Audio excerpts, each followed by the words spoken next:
The sports you love, the teams you can't live without. Get a sense of urgency! This is Jake Scott and Ben Anderson on 97.5 The KSL Sports Zone.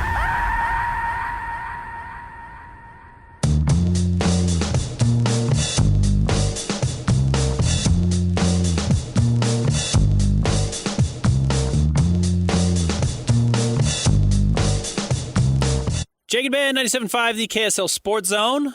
Very happy Thursday to everybody out there. As I mentioned, Jake will be back with us tomorrow. But very excited to have our next guest on. It is prime college football season.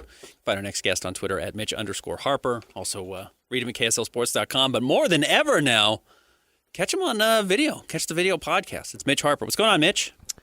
How's it going, Ben? Happy to be on and talking some football. This is an exciting time of the year.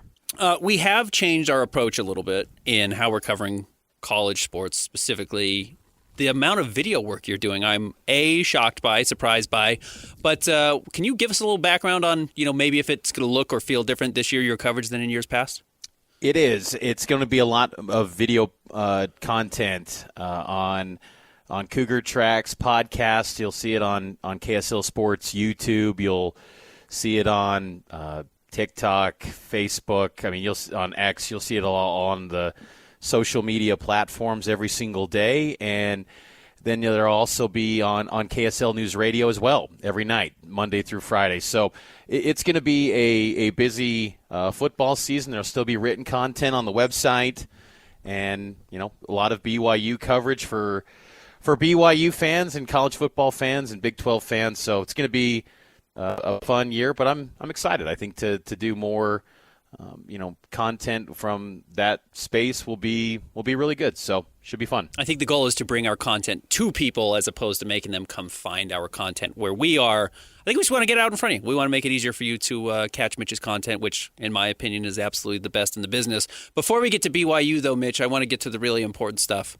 Is EA Sports College Football 26 better than 25?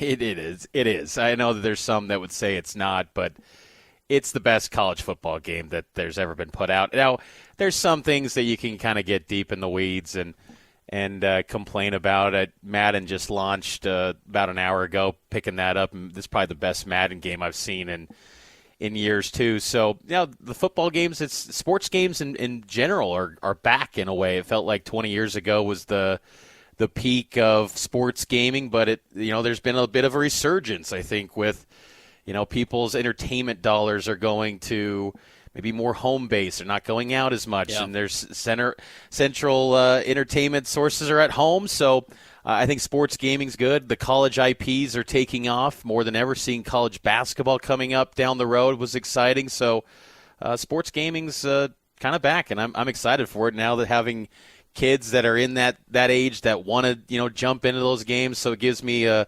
excuse to put on the old gamer hat all the time and do it with my kids now. So it's fun. I'm glad it's getting better. I'm glad they didn't take a step back year two, because that would have been devastating with how much hype there was last season. Yeah, it's a really good game, and honestly, it's really fun because it's been interesting with BYU.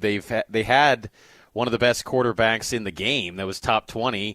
In Jake Retzloff, and now he's out, and you kind of get, they look at the rosters, and they've had some tweaks where they had to update Bear Bachmeier. They updated him yesterday, but then coincidentally, Bear gets a haircut. He cuts the long hair yesterday. I was talking to him, and I said, "Why?" I said, "Did BYU make you cut the hair?" And he's like, "No." He's like, "It was picture day, and." He's like, I just knew my mom wouldn't be too happy if I had long hair in my. I knew it was going to be Mom. He said, I knew Mom would not be happy if I had long hair in my portrait on the BYU website. So I cut the hair, and so he's got. Maybe they need to update that, but it's fun because back in the day with the old college football games, you just get the game on launch day, and then there was no updates. Now we're in an era where updates are part of it, and you get roster updates, you get ratings increases, and it's fun, and so it really kind of it gives you a chance to connect with college football and these sports every single day, which gets that younger audience really invested, and then circling back to content creation for fans, you get that next generation to then invest in you and connect. So it's fun. I think that it's It just kind of makes fandom 365. And, for platforms like what we have here at KSL Sports, that's good for us. And so we want to, give them the additional content, and things that can build on their fandom are a good thing. All right, Mitch. Sam and I talked about this a little bit in the first segment. I had an idea, but I'm really curious to hear your opinion on it. Who's the most important person at BYU for the football season right now? Who is the person on which everything revolves around or will hinge on whether BYU has a successful season or not? LJ Martin. It's pretty easy there. With running back position, he has got to be special.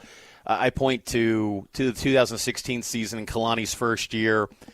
That was a pro-style offense with Ty Detmer. They were 9-4. It was a really good football team, tough schedule. But Jamal Williams made it go, and whenever he got 25-plus carries in a game that season, BYU was winning. In games where he was getting less than 25 carries, more times than not, you point to some losses that year. I think that's the type of workload LJ Martin needs to have, and he's got to stay healthy. His first 2 years, leading rusher in both of those seasons, which pretty impressive. Not many guys in BYU football history can say that through their first 2 years as freshman and sophomore. But in both of those seasons, he was injured at times. And last year, going into the season with a shoulder, and then he suffered the ankle injury when he started to feel finally healthy completely against SMU. He got hurt in that game early on against the Mustangs, and then there was a big block of last year where he was out. And you just never saw LJ at full strength until really that Alamo Bowl, and he was special in that game as the offensive MVP. And I'll tell you, I think in fall camp so far, he has looked really good, and he's trimmed down a little bit. He bulked up a lot last season, and he almost looked a little bit too big for his frame at times. He's kind of shed a little bit of weight, but I think he looks excellent. He looks a lot quicker than he has around the corner, and I think that's important too because BYU's got bruising backs, guys that are physical. They like contact, but who's going to be that speed guy? And I think LJ has shown signs in camp that would say he can be that all-around future NFL running back for BYU. He's got to stay healthy. It's critical. Sione Moa is the number 2, and he's good too. And there's a bright future ahead for him. But if BYU, they cannot afford to lose LJ Martin at all because there is still a big gap between him and Moa. So he's easily, I think, my number 1 pick for most important player for BYU this season. So instead of a great season as far as total yards go for LJ Martin, is it total games? I mean, is that what you're going to measure this by?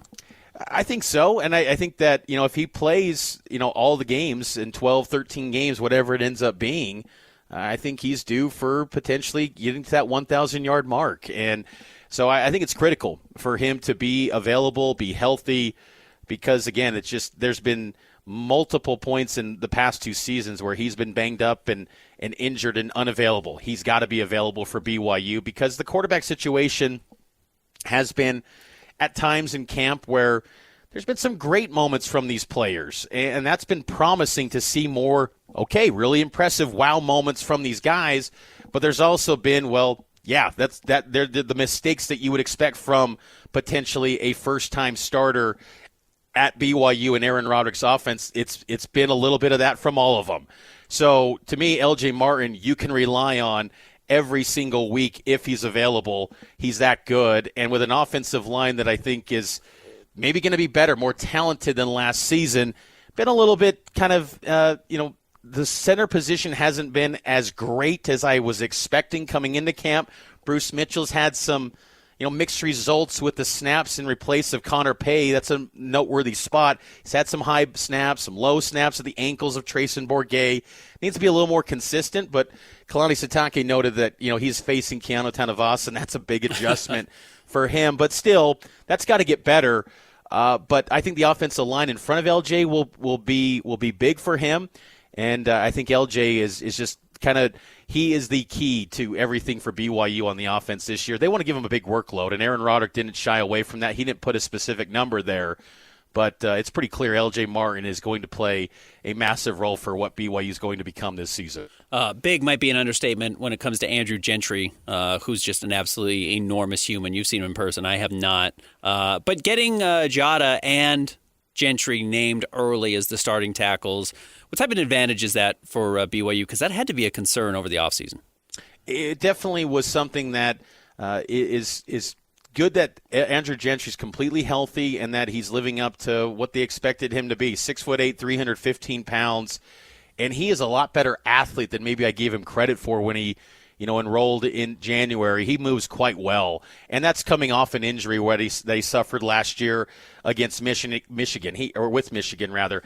He, didn't participate at all in spring ball. He got cleared around May, and he's been full go for 3 months, and he looks really good. Isaiah Jada, I talked to him yesterday, and, he's had an interesting story where 2 years ago he was part of a Colorado offensive line that was probably the worst offensive line in college football, and he didn't sniff the field. And then he goes into the portal. BYU formed a strong relationship with him out of Snow College, and he picked BYU the second go-round, and he's just kind of thrived under TJ Woods. And TJ Woods has had this ability where he inherits Caleb Etienne last year, and Caleb Etienne was, down and out, honestly. No one thought he was going to be much of anything. And because in 2023, Etienne got benched and was just really struggling completely. TJ Woods and Etienne, he turned into a first-team All-Big 12 left tackle. The left tackle position for BYU has become a little bit of an NFL pipeline with Brady Christensen, Blake Freeland, Kingsley Suamataia, Caleb Etienne, who's now with the Bengals. Isaiah Jada, they've named him the starter since January. They believe in him completely. He dealt with a little bit of an ankle injury that missed the Houston game and the bowl game, but he's full strength now, and he looks great. He plays a lot more violent than I expected him to play. He's been really good, and Gentry, I think, is going to be a really good one for BYU too. And they've got some promising true freshmen too behind them, and Andrew Williams. He's kind of following the same model of Blake Freeland, where kind of, grew up a thin guy, but he's added on weight, a great athlete. He's probably going to be in the two deep as a true freshman. And then Ethan Thomason, a return missionary. He's dealt with a little bit of an ankle injury in the offseason, but, at times in camp he's been with the third team. We've seen some second-team reps, but his ceiling is big. He was a former 3-star recruit that had offers from a lot of Big Ten and Power Conference programs. He's going to be a really good one as well. So BYU's talent at the offensive line is in a good place. Kalani has said they feel like they go 9 deep with potential starters there. That's going to be a position that's going to be really good for BYU this year. And I just think, again, clearing things up with the center spot, that's kind of the one area where I think there's been not as strong as I expected, but still I think it's going to be, as a whole, a really good offensive line for the Cougars this season. We know Chase Roberts is a baller. He's just a consistent and go-to pass catcher. What about the rest of that group? How are they looking this year, and what are they looking to replace?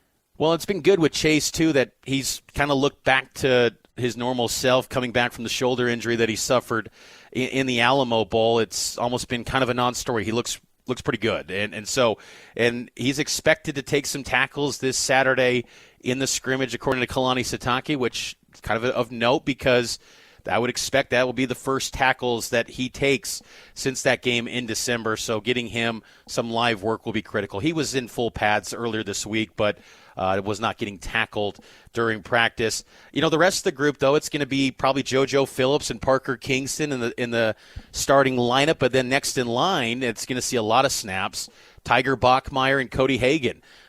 Stanford transfer Tiger Bachmeier has been primarily during media observation windows with the second-team offense, and I think maybe that's a nod to some of those veteran players that I just noted with Phillips and Parker Kingston. But Bachmeier's speed, along with Cody Hagan's speed, those are some really good athletes that you can just toss a quick screen out to those guys, and they can get you 7-8 yards in the blink of an eye. And that's just something that BYU, the top-end speed from those guys is a different element to this receiver unit, and Kingston's good in that regard too. And Parker Kingston has learned this playbook a lot more to the point where I think Aaron Roderick and Fesi Sitake will give him the chance to be a key contributor every single week. More so the past few years, it's been, spot duty where he's in those special play calls and he can be that, former quarterback role where he, on a trick play, a reverse, he can throw the football downfield. He's going to be more of a target in the passing game this year. So BYU's in a pretty good spot with the receivers. It's just after Chase Roberts, None of them have been consistent contributors week after week, but the talent is there. The size, the measurements, it looks good. It's just, performing at a high level, becoming a wide receiver 2, a wide receiver 3. That wasn't the case with JoJo Phillips and Parker Kingston before. And losing Keelan Marion was a loss. I thought Keelan Marion was excellent in spring football last March, but, now those guys all have to move up the ladder a little bit earlier than expected, and I think they're going to be a pretty good group. It's just kind of figuring out how the hierarchy will work every single week. That's still kind of up for grabs, but the personnel is there. And I think another guy to keep an eye on is Tay Nakua. He dealt with a little bit of a concussion earlier in fall camp. He's back, though. He's going to be ready to go for the rest of this season. He'll be a good player. He was excellent in spring ball while Chase Roberts was out, so he's wanted to keep an eye on, too. So they've got about 6 guys that they feel really good in right now. I know we've played all the sound from BYU Fall Camp so far about how they're going to handle the quarterback battle and how they're willing to be slow and take this slowly. Do you think the goal would be to trim it down to at least 2 players as opposed to all 3 getting reps? So even if you haven't picked a number 1 guy, those 2 are getting the majority of the reps sooner rather than later? Definitely. I think coming out of this scrimmage will be significant, where I think in a perfect world they do trim it down to 2. You just follow kind of the blueprint of what they did the last 3-man quarterback race. That was Jaron Hall, Baylor Romney, Jacob Conover. After that first scrimmage, it started to become a Jaron Hall, Baylor Romney discussion. And what was different with that one is you kind of just knew all along Jaron was the guy. He had a starting experience. So did Baylor, too. But it was just like Jaron's the guy, and he's got a lot more experience in the program. This is different, where no one's played a snap under Aaron Roderick in these games since they arrived on campus. McKay Hillstead and Trayson Bourget have been part of the program for a full year, and Bear Bachmeyer's in his first season at BYU, and it's all kind of up for grabs, where any one of these 3 guys, you can make a good case for any of them. But I do think that getting it down to 2 will be a step in the right direction to really identify who you're going to turn to when the season kicks off in about 23 days against Portland State. So this scrimmage will be significant with it taking place inside the stadium, so be a big opportunity for these 3 quarterbacks. Defensively, as we talked to Mitch Harper, getting you ready for BYU or catching up on BYU Fall Camp entering week 2, what is still left to be decided on the defensive side of the ball? I was surprised and truly shocked at how thoroughly talented the secondary was, I thought, last year. What's that group looking like this season? Secondary, they got to clear up maybe just the pecking order of how it's all going to shape up. Cornerback, Maury Bamba is probably going to be the number 1 guy, and Bamba has been a guy that I've been on this show when he was an obscure, unknown track and field guy, telling you, like, this is going to be a potential NFL player, and that day has arrived. He needs to be that guy, 6'3", got incredible arm length, hand size. He's an NFL corner and body type. He might be, to me, one of the best NFL prospects on this team. It's now just translating it to a field week after week. But you go throw the Alamo Bowl on, and he locked up Travis Hunter in stretches. He had a nice pass breakup against the Heisman Trophy winner and a guy that's going to be a first-team wide receiver for the Jaguars, number 2 pick. And he was locking him up in the Alamo Bowl. So Bomba's got great ability and talent, and he got a medical redshirt year that was a huge boost to this group. I think General Guilford's told me in the past that they want Maury Bamba to take the throne from Jacob Robinson to be the top guy, because replacing Jacob Robinson and Mark Collins is a tall task, and that's going to be asked upon Maury Bamba. But then some of the younger guys, a sophomore in Therian Trey Alexander from Georgia, that was a big recruiting battle win for BYU. Kelly Papinga went down to the Peach State and got him over the likes of Ole Miss, Georgia Tech. Trey Alexander is going to be one to watch, and I would probably pick him to be that other starter at corner. He got all the first-team snaps in spring ball, and he's been part of the first-team defense during a lot of fall camp. But also Evan Johnson, 10'4", 100-meter guy, one of the fastest football players on the team. Evan Johnson was really one of the most improved players, I thought, in the program last year. He's going to contend with Trey Alexander at that other cornerback spot. And then you go in the inside cornerback position at nickel. I think the next, Eddie Heckard type of player is Jonathan Cabella, 5'10". Jay Hill, when he was recruiting him out of Texas, they showed him Eddie Heckard film because they envision him being that type of player, a hard hitter, really can be a versatile player on the back end of the defense. And BYU's, got to, adjust with a little bit of the questions on the defensive tackle position due to the absence of Justin Kirkland, the Oklahoma State transfer. You might see more 5 defensive backs, more like 4 linebackers. So kind of establishing that with the pecking order again with that secondary will be important. And then the safety position, as Jay Hill noted, it's a dogfight on the back end of the defense. They've got 5 guys that they feel they trust. It's just figuring out who's going to get the most snaps. I think an intriguing guy to watch is number 22, sophomore Tommy Parasis. He could play the free or the strong safety spot, gives him some versatility back there. And he was one of the guys that Jay Hill, when he arrived as the new defensive coordinator in 2023, he identified Tommy Parasis early as one of his top safety targets, and that's significant because Jay Hill works with the safeties. He played the position. He knows what he wants out of the safety group. So Parasis is one to watch there, but Raider Damuni, Tanner Wall, Falatau Satuala, Talon Alfrey, that's a really good safety group, and I think they're going to be one of the strengths of this defense for BYU this year. We saw last year how good Keanu Tanavasa was at Utah. How's that group look around him? Because that can be a critical spot, as much attention as he's going to generate. Who's going to be able to take advantage of it? John Tamwai-Peu, a senior that's in his 3rd year with the program, gray-shirted 2 years ago. Last year played a much bigger role than people give him credit for. You go back to the Baylor game, had some key, fourth quarter snaps in that game, got a sack in that contest too, winning in Waco. JT, as they call him, he's a really good pass-rushing interior defensive lineman, very good athlete. John Tamwai-Peu will probably be the number 1 guy next to Tanavasa. Again, that's all hinges on Kirkland, who's dealing with a bit of a knee injury. We haven't seen him during team portion windows in media observation. So Tamwai-Peu will be that that's first-team guy if they do go with an even front along the defensive line. And then you've also got a Nisi Purcell, kind of follows the same career arc as a John Nilsson, a Blake Mangleson, guys that are no longer with the team due to graduation. Former defensive end, a little bit undersized, good athlete, but they're adding weight to him, trying to figure out life as a defensive tackle now. He's up to about 290, and he's probably going to be in that second tier. They've got some intriguing freshmen as well. Kalepi Latufino, a 3-star who had, power 4 interest.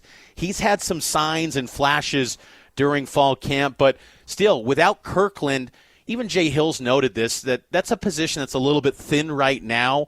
But they've got big bodies, like Alvin Puifua comes in from the University of Hawaii. He's 340 pounds. They've got a player that's from Weber State that's 330 plus. Like, they've got big size. It's just none of them are really proven besides Tanavasa and John Tamwai-Peu with the absence of Kirkland. So getting Kirkland back in short order, hopefully for BYU, will be very important. But Jay Hill kind of left it ominous when he returns. When I asked about a timeline for Kirkland, he deferred to doctors, and it's like, and how big Kirkland's body is, and with the knee. So that'll be something to monitor through camp when he gets back. But when they do get him, then it feels like the depth is in a much better place with Kirkland there too. Special teams played a huge role for BYU last year, especially the ability to just break games open. Keelan Marion was a huge part of that. What have you heard about special teams this year, and what role that can play for the team? Well, they're strong there with kicker and punter. Will Farron's going to be, I think, one of the best kickers in college football this year. He was automatic, 50-plus for BYU last year, and that's a real weapon that BYU just during the Kalani era has not had often until Farron. Yeah, they had Jake Oldroyd, who was an all-time league scorer, and he was good, but Farron's the best kicker in the Kalani era thus far. And Sam Vanderharsh, solid punter. I think that he took some trips in the summer down to Australia, went back, did a little bit of summer tour with Pro Kick, and continued to try to get better as a punter in his second season with the program. And he's still an underclassman, one of the older players in the team. And then I think the return game will be interesting. You got Parker Kingston, who's going to be the punt return man, and he was excellent last year. 2 touchdowns, punt returns, really one of the best punt return men in the last 25 years statistically for BYU. He's going to anchor that spot. And then it gets interesting at kick returner. You could go to a Cody Hagan, Tiger Bachmeier, who was really successful in the kick return game at Stanford. Parker Kingston could factor into that. I think you find athletes that have got speed, going to value ball security, and make it work there. Maybe a Dominique McKenzie could be a potential option there with his track and field background from his days at Pineview High School. So BYU's got, better speed, and I think that's one of the things I come away with, as they continue to go through fall camp is this team is faster than I've seen in years past with BYU teams. The traditional thought of BYU just being a slow, old, mature football team, I don't think that applies. I think there's really good athleticism on the edges for BYU. And again, I mean, I've been following BYU football for years. You know that, Ben, and it's just the makeup of the second and third teamers are in a much better place where they've got the size, the measurables, the athleticism to contend and maybe push for playing time. They haven't always had that at BYU. Even as recent as 3-4 years ago, they've really improved the depth of the program, and I think that's still kind of tying it all back together. It's like that gives them the optimism that despite the questions at the quarterback position, they feel like with this depth around the QB and including special teams, this could be a really good group because of all the pieces and options that they have. Kelly Papinga told me that the names change, but the system that he has at special teams, he believes it can work. It's worked at BYU with his time with Bronco, Virginia, Boise State, and then last year BYU was one of the best special teams units in college football. So there's a lot of optimism on that side of the ball, getting that third phase right for BYU heading into the season. No, I think you're right. So much of the coverage 10 years ago was quarterback, big-time linebacker, and then two names somewhere else on the roster that would have to, do most of the work for BYU. The depth, the talent across the field is really impressive. It's a major change than what we've seen in the past. It is. And, Kalani Sitake even noted, they're really quietly confident about some of these players. They're not well-known household names. Folks like myself that follow it day in, day out, sure, we know, but, they'll become names, and they'll become players, and you go, wow, that's – like last year, Isaiah Glasker became a breakout sensation. Like there's talent in that second and third unit. It's just still like there's always that question of can they be weekly contributors and do it at the Power 4 level. I think the Big 12 is a much deeper conference this year. What these teams have done in the portal, the resources, despite having less media rights dollars, these are highly competitive, well-funded programs in the Big 12. And I think the overall pool of personnel on these rosters in a much better place than where it was even 2 years ago when BYU joined the Big 12. So it's going to be a very balanced week after week grind in the Big 12. But I do think BYU's depth is in a pretty good place, a really good place for where it's been heading into year 10 for Kalani Sitake. And again, I think that's the big thing that just gives them that belief that maybe that they could still get to that 9-10 win threshold. I don't think you go into this year expecting 10 wins. It's boom or bust 10 wins for BYU. I think you could be a better football team and still end up with 8 wins or sometimes 7 just because the margin for error is so thin in the Big 12. Can you bank on getting an interception every single week this year? You'd like to think that you could, but it's not always guaranteed. So things like that, but the overall trajectory of BYU football is in a really good place right now, and I think that's just kind of one of the big picture outlooks I have when I kind of come away from these practices, that they've quietly done a really nice job building up that roster, and that gives them, the confidence that they could do some good things again as an underdog once again. Mitch, I'm taking up too much of your time. Great stuff. Very thorough breakdown. You can find it all at KSLSports.com or the Cougar Tracks podcast and everywhere else you can find Mitch, which is everywhere. Great stuff. I appreciate you jumping on. You bet, Ben. Take care. There he is, Mitch Harper, giving us a great breakdown on the latest at BYU. Speaking of the latest at Utah, we're going to let you hear a bunch of sound from yesterday. Coming up next, stick around. Jake and Ben, 97.5, the KSL Sports Zone.